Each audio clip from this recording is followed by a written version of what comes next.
An abandoned ammunition storage facility in border region. 10:40 hours during clear morning. Temperature plus 12 Celsius with light wind from southeast. Cloudless conditions providing excellent visibility for reconnaissance and operations. A Russian salvage operation attempting to recover abandoned Ukrainian ammunition stockpile reported by reconnaissance units. 573 personnel organized in specialized recovery force. 289 infantry providing security perimeter. 194 logistics and engineering specialists for ammunition handling. 62 truck drivers operating transport vehicles. 28 command and coordination staff. Force brought 61 heavy cargo trucks capable of transporting ammunition. 6 armored personnel carriers for security. 4 command vehicles with communications equipment. 2 mobile cranes for heavy lifting operations. Mission was recovering estimated 600 tons of artillery ammunition, missiles and explosives reported abandoned during Ukrainian withdrawal from area months earlier. Equipment inventory represented significant investment. 61 Euro 4320 cargo trucks valued at $80,000 each, totaling $4.9 million. 6 BTR-80 armored personnel carriers at $400,000 each, totaling $2.4 million. 4 specialized command vehicles at $200,000 each, totaling $800,000. 2 mobile cranes at $300,000 each, totaling $600,000. Combined equipment value was $8.7 million before accounting for fuel, ammunition, supplies, and specialized loading equipment, adding another $1.2 million. Total material investment in operation exceeded $9.9 million. Personnel represented even larger investment. Training logistics specialists requires 18 months, including basic training, technical schools, and on-job training at cost of approximately $70,000 per specialist. 194 specialists represented $13.6 million in training investment. Infantry training costs $40,000 per soldier. 289 infantry represented $11.6 million. Specialized drivers, commanders, and engineers added another $3.8 million.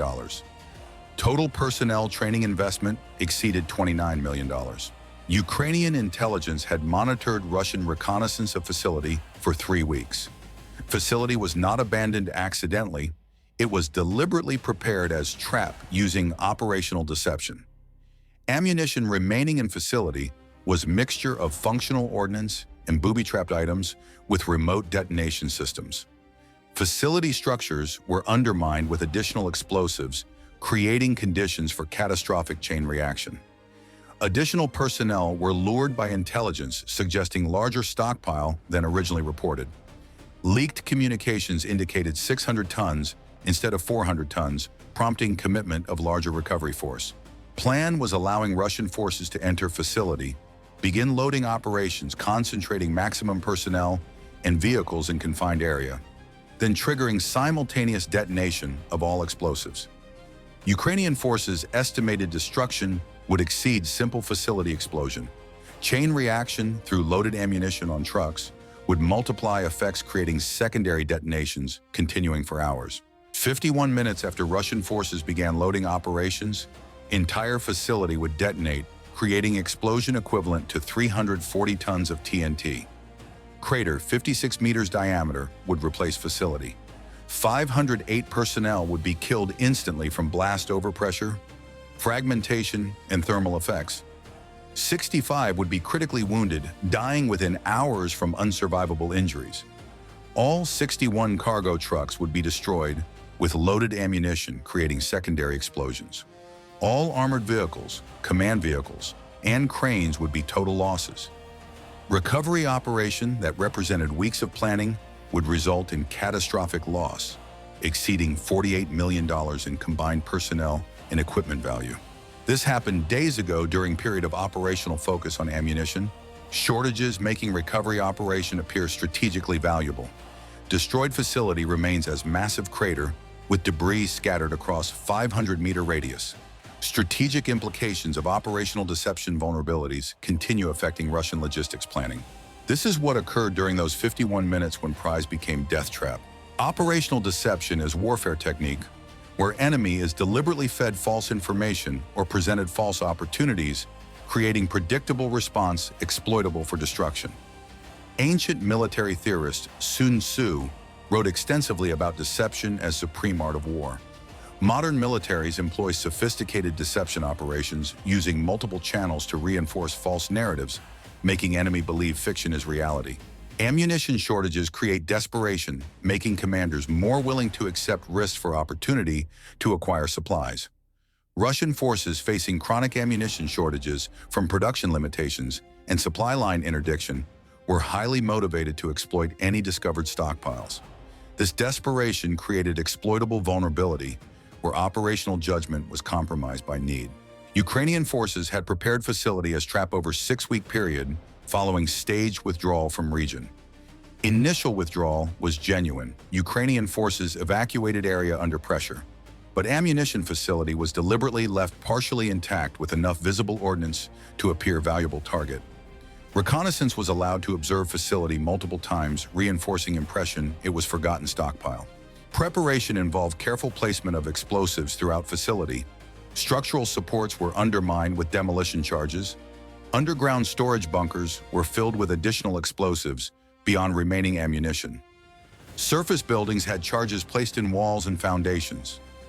All charges were connected to remote detonation system with multiple redundant triggers, ensuring reliable execution. Remaining ammunition was mixture of functional and trapped ordnance. Some pallets contained genuine artillery shells and rockets, necessary for maintaining deception when Russian reconnaissance conducted detailed observation. Other pallets contained shells modified with motion sensors or pressure triggers that would detonate if moved.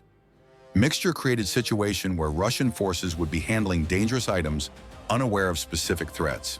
Remote surveillance systems monitored facility continuously. Cameras hidden in debris and vegetation transmitted to observation posts 12 kilometers away. Motion sensors detected any entry. Thermal imaging tracked personnel and vehicle movements. Ukrainian operators maintained continuous awareness of facility status, waiting for Russians to commit to recovery operation. Russian reconnaissance had observed facility 4 times over 3 weeks using drones and ground patrols. Each reconnaissance mission confirmed presence of ammunition without detecting surveillance systems or recognizing trap. Assessment concluded facility contained approximately 400 tons of recoverable ordnance, including 122 mm artillery shells, grad rockets, mortar rounds, and small arms ammunition. Value was estimated at $18 million, significant prize justifying recovery operation. Recovery force departed staging area at 0830 with mission to secure facility, assess ammunition condition, load maximum quantity, and return before dark. Intelligence summary indicated no Ukrainian forces in area and minimal threat. Force commander assessed operation as low risk with high reward potential. At 10:40, lead security elements arrived at facility and established perimeter. Infantry deployed in defensive positions, covering approaches, while logistics specialists entered facility to begin assessment. Initial inspection confirmed reconnaissance reports. Large quantities of ammunition visible in storage buildings and open areas. Condition appeared good with minimal weather damage. Assessment was optimistically reported to command. At 11:05, loading operations commenced. Cargo trucks were positioned at loading points throughout facility. Engineering specialists began moving ammunition pallets using forklifts and manual handling. Procedures were followed for safety. Ammunition was inspected before loading. Damaged items were segregated.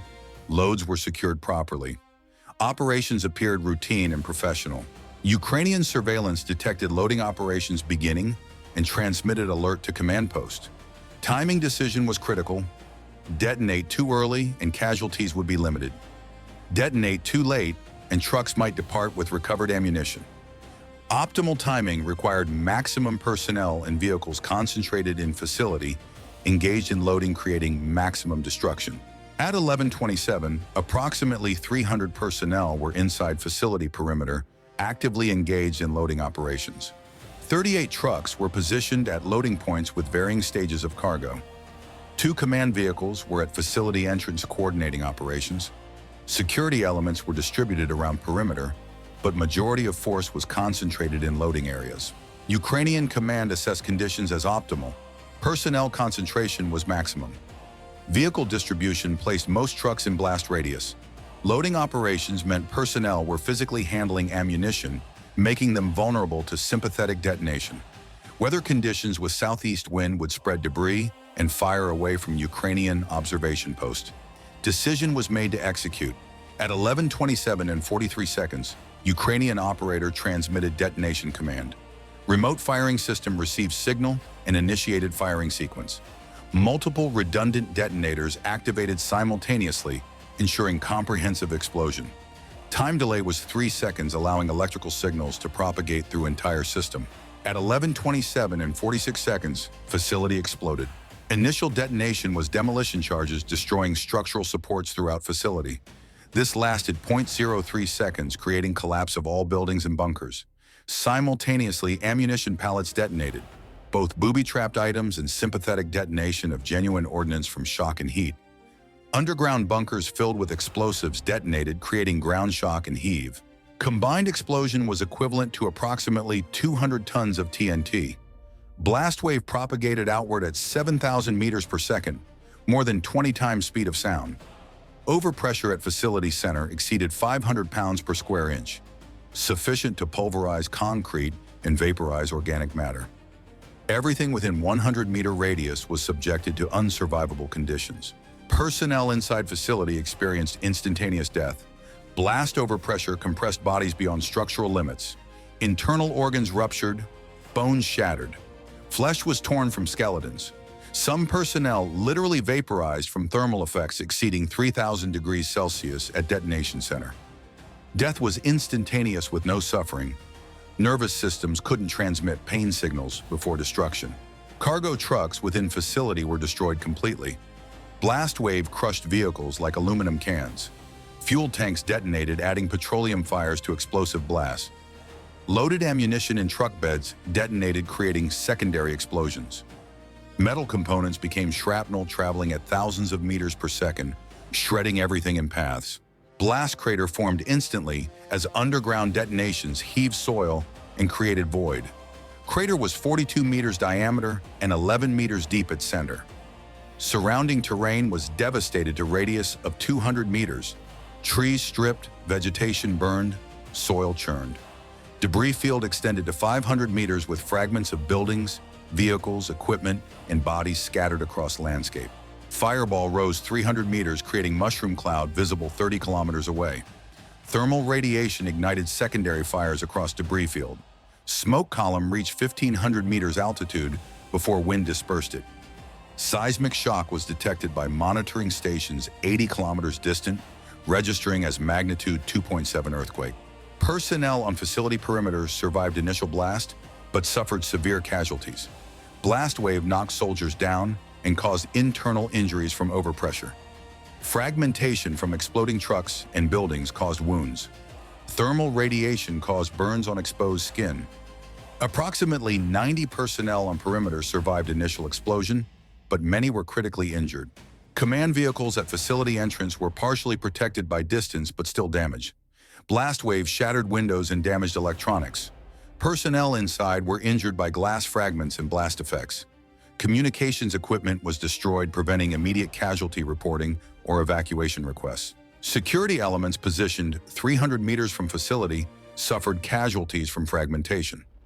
Steel fragments traveling at supersonic velocities struck soldiers, causing traumatic injuries. Some fragments penetrated body armor. Others caused multiple wound penetrations. Medical support was non-existent. Medics were killed in facility and supplies were destroyed. Survivors attempted rendering aid, but injuries overwhelmed available capability. Critical casualties required immediate surgery and blood transfusion, impossible in field conditions. Many wounded died from hemorrhage or shock within minutes or hours.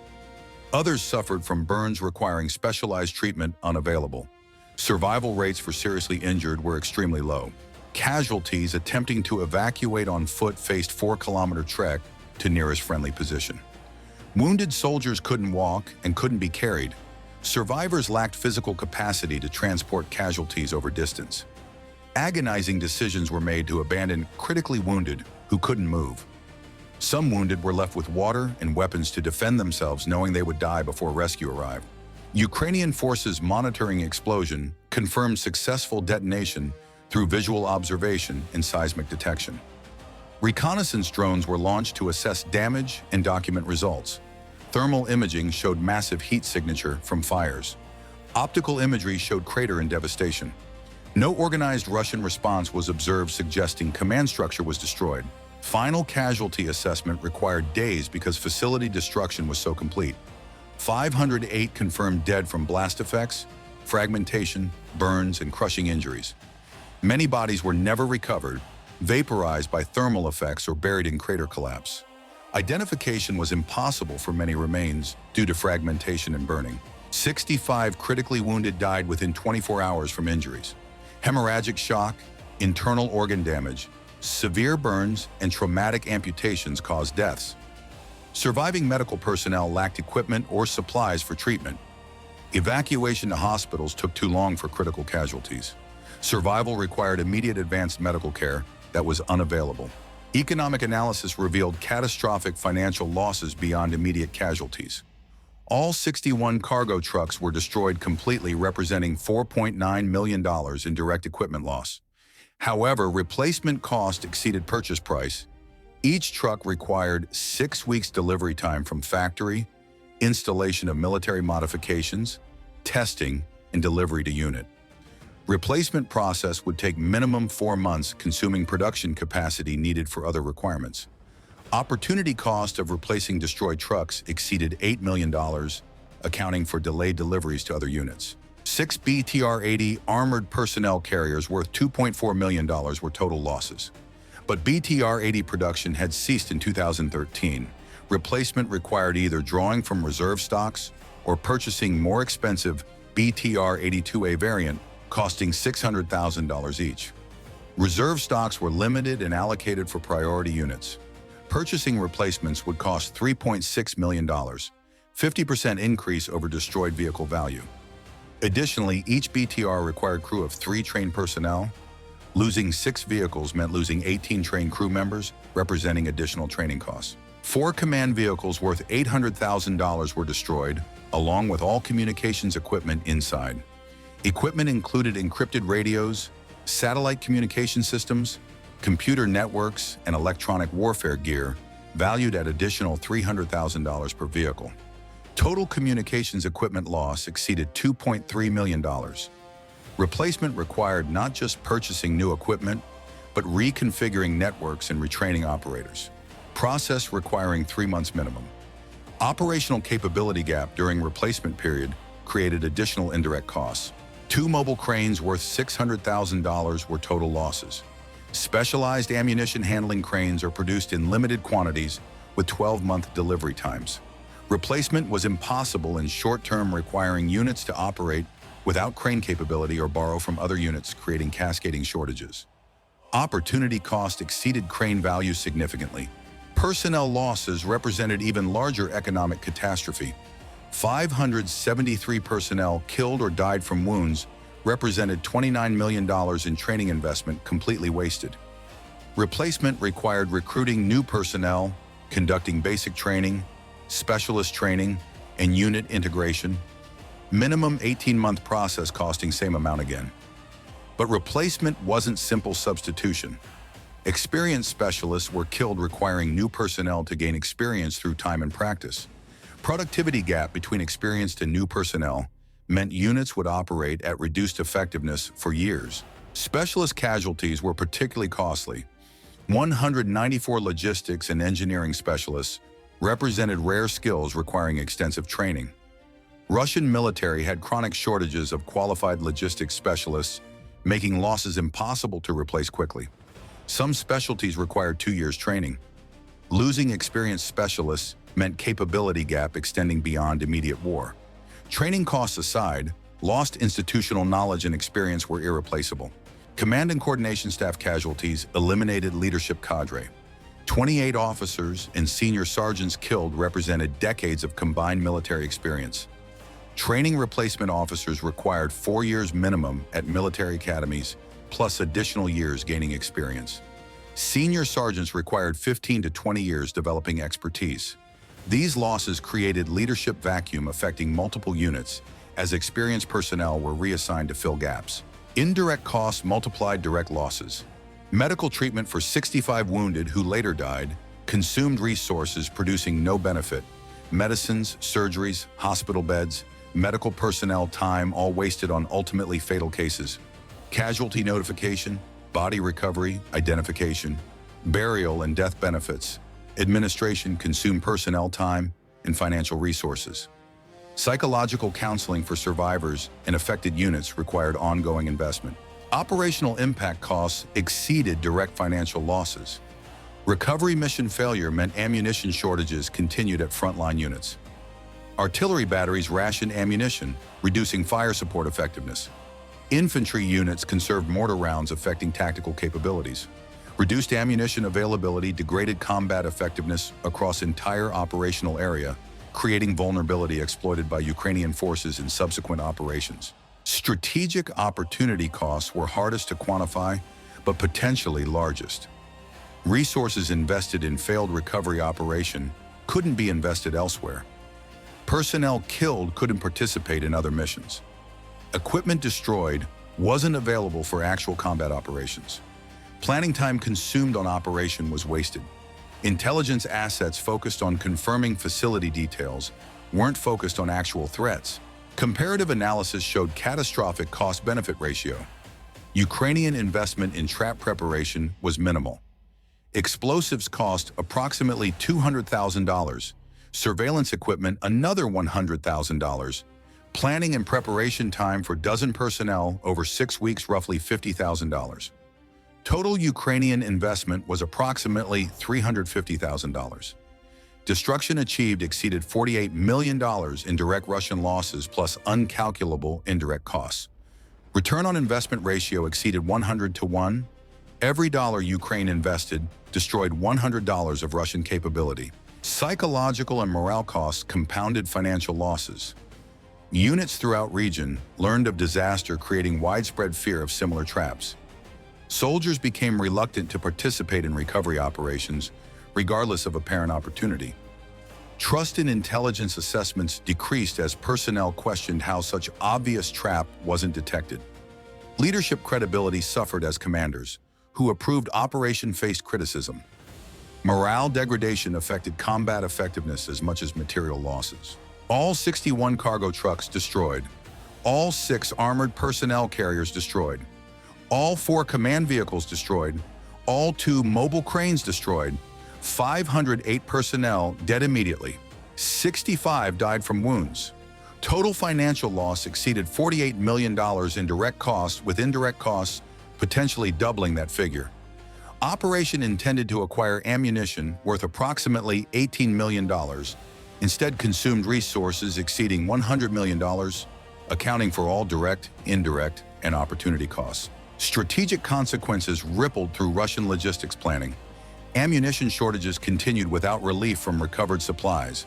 Operation consumed limited logistics assets, trucks, specialists, security forces that couldn't be easily replaced. Personnel losses included experienced ammunition handlers and engineers requiring months to train replacements. Psychological impact affected operational planning throughout region. Commanders became suspicious of abandoned equipment or supplies, fearing similar traps. Reconnaissance requirements increased consuming intelligence resources. Risk aversion increased, delaying or canceling potentially valuable recovery operations. Operational tempo decreased as forces became more cautious. Ukrainian operational deception proved devastatingly effective. Investment in preparing trap, explosives, surveillance equipment, time, planning was modest compared to destruction achieved. Single operation eliminated 420 personnel and significant equipment while demonstrating vulnerability that affected broader Russian operations through increased caution. The deception exploited predictable Russian response to ammunition shortage crisis. Desperation for supplies made commanders accept risks they might normally reject. Confirmation bias made reconnaissance reports reinforce desired conclusion rather than questioning anomalies. Operational pressure to achieve results overrode prudent caution about situations appearing too good to be true. Modern explosive engineering enabled creating massive detonation from prepared facility. Precise placement of charges with redundant firing systems ensured comprehensive destruction. Mixing genuine ammunition with trapped items maintained deception while increasing explosive yield. Underground placement created ground shock and heave, maximizing structural destruction. Result was explosion comparable to tactical nuclear weapon without radioactive effects. Timing optimization maximized casualties by waiting for personnel and vehicle concentration. Detonating during loading operations ensured maximum personnel were exposed in open areas handling dangerous materials. Vehicle placement at loading points concentrated targets in blast radius. Command elements' presence at facility entrance eliminated leadership and communications capability, preventing organized response. The facility that morning appeared as valuable prize, solving critical ammunition shortage. Strategic location, confirmed ordnance quantities, minimal security threat, low operational risk. Everything suggested successful recovery operation. Instead, it was elaborately prepared trap exploiting predictable desperation for supplies. 420 personnel entered expecting to recover ammunition. 373 died in explosion. 47 died from injuries. None recovered any ammunition. No tactical error caused disaster. No negligence created vulnerability. No incompetence enabled destruction. Simply operational deception executed perfectly against predictable enemy behavior. Result was mathematical. Concentration plus explosives equals casualties. Planning plus patience equals success. Deception plus desperation equals disaster. The morning was clear and calm. The explosion was not. Every element was deliberate creation, requiring weeks of preparation, continuous surveillance, precise timing, and ruthless exploitation of enemies' predictability. Ammunition depot was trap. Recovery operation was bait. Explosion was execution.